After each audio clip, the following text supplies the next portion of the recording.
അത് അവിവാഹിതനായ ഒരു പുരുഷനാണ്.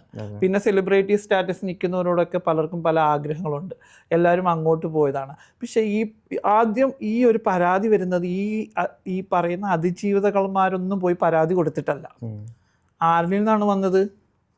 ഒരു നടി എന്ന് അറിയപ്പെടുന്ന ഒരു വ്യക്തി, സ്ത്രീകൾക്ക് വേണ്ടി സംസാരിക്കുന്ന ഒരു വ്യക്തി ഇങ്ങനെ ഹൂ കെയേഴ്സ് എന്നൊക്കെ പറയുന്നു.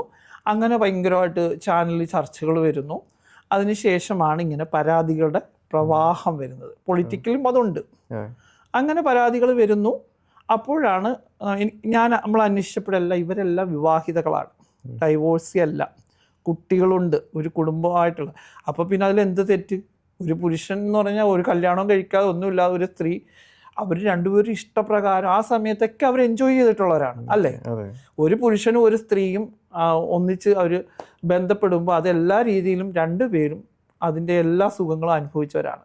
അത് കഴിഞ്ഞിട്ട് ഒരു പുരുഷനെ ട്രാപ്പ് ചെയ്യുമ്പോൾ അതെന്താണ്? അതിൻ്റെ ഉദ്ദേശം എന്താണ്? അല്ലെങ്കിൽ അവൻ ചിലപ്പോൾ അവിവാഹിതയാണെങ്കിൽ ചിലപ്പോൾ കല്യാണം കഴിക്കണം, അല്ലെങ്കിൽ കേസ് കൊടുക്കണം.